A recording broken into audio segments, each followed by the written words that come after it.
Hi everybody, I'm Doc Miles, and Lightroom has just released a new version of its Lightroom Classic 8.3 and a new name. So let's jump in now and see what those features are.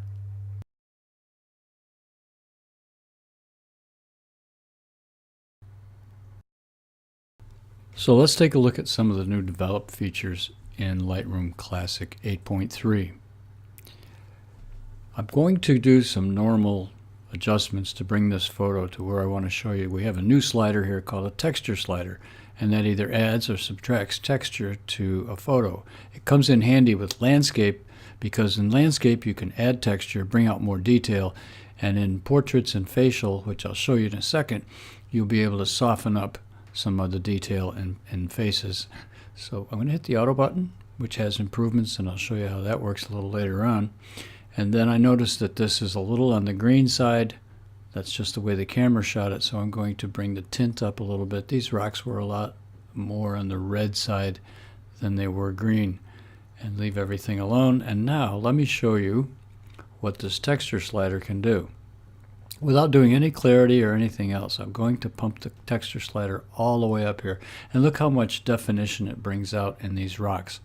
It makes them look a lot more rugged and jagged. I would normally not do 100%, but I wanted to just show you that. Probably go down here to around 39%. The texture slider is also available across the range of local adjustments. So let's go in a little bit further. Let's say we want to have a little bit more texture in these bushes. I could take the texture slider and come in here and just bring out the bushes a little bit.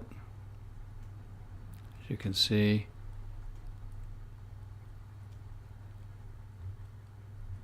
and again I'm going to push this all the way up so you can see what it does. You'll notice the bushes have a lot of detail in them, a lot of edges, and let's bring it back to something like that. So there's the before and there's the after. It's subtle, but I think you'll find that this is going to improve your post-production of landscape photos significantly. And as I said, it's been around for a long time in other plugins, but it's a welcome slider to have in Lightroom. So that's the texture slider. Let's see what the texture slider can do with portraits. So here's a headshot, and I'm going to use the texture slider in the complete opposite of what we did in the landscape photo. Select a brush. I'm going to clear all the adjustments by double-clicking on the effects, and that brings me back to 0. I'm going to drop the texture slider down a little bit and then brush in the areas that I think need to be softened up a little bit. And you can see how this works. If I drop it down a little bit more, bring it in like this, and around here, let's go out a little bit. Drop that down. Now if you want to get in more detail, you can go right in and get a smaller brush and bring out some of these wrinkles under the eyes. Drop this back a little bit like that. You used to have to do this with the clarity slider, and it didn't really work all that well because it kind of made it lighter and faded, but this does a really good job. So let's take a look at before and after. It's a little bit subtle, but it keeps the pores and it keeps the actual skin tones, but it doesn't brighten or darken anything, and yet you can soften things up a little bit to make it look better. So that's the opposite use of the texture slider.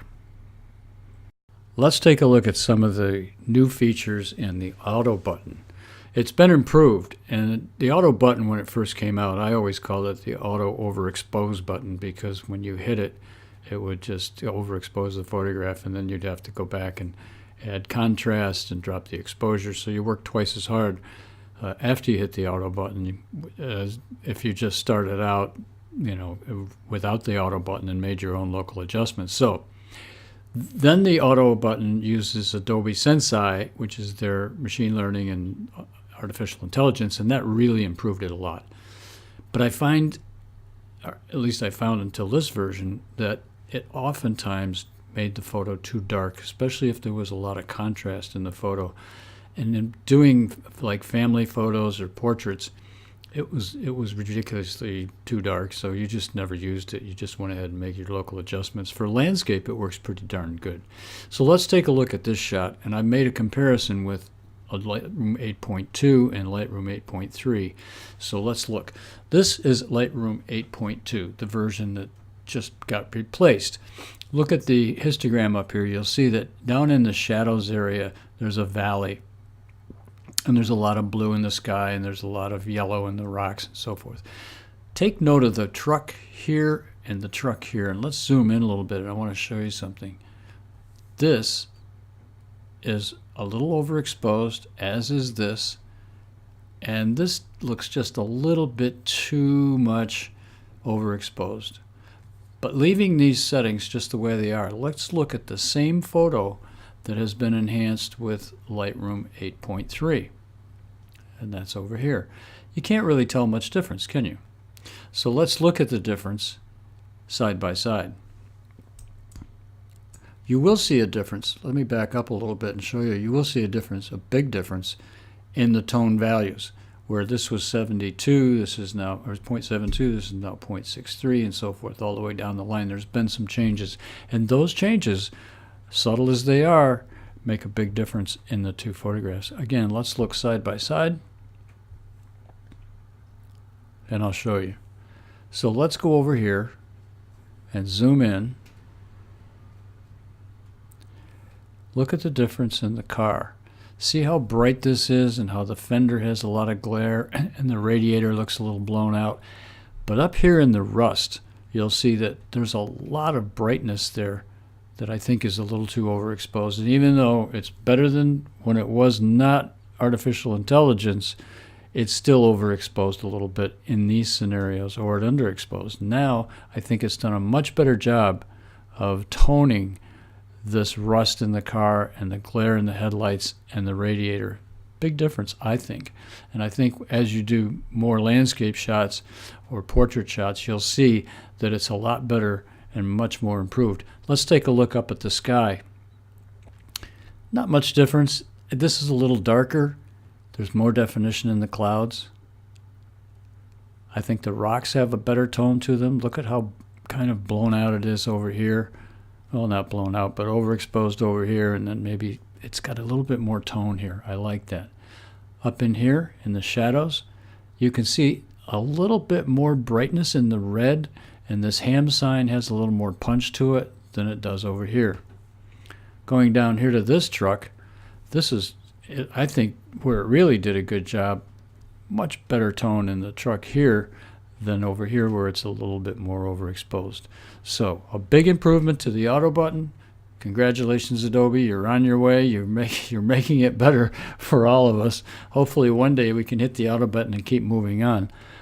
When I develop a lot of photos or post-process a lot of photos, let's say 200 and 300 photos for a shoot, having that auto button work really well is very important to me, because then all I have to do is hit Option Command V and it copies the settings from one photo to the next, and I can get through the post-processing process of a lot of photos a lot more quickly if this worked better. And it does. It's improved now.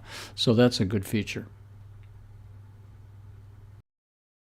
So those are the highlights from Lightroom Classic 8.3. Just to sum up, name change, Lightroom Classic.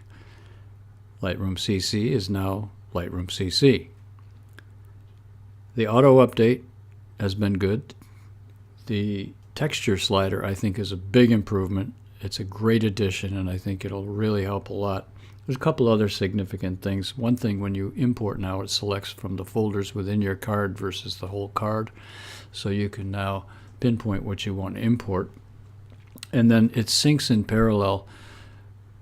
And what I mean by that is, in the past, when you did syncing and you tried to work, it slowed the Lightroom down, and then you had to turn syncing off and work, and then if you wanted to sync again, you turned it back on, and it was pretty bad a couple of versions ago.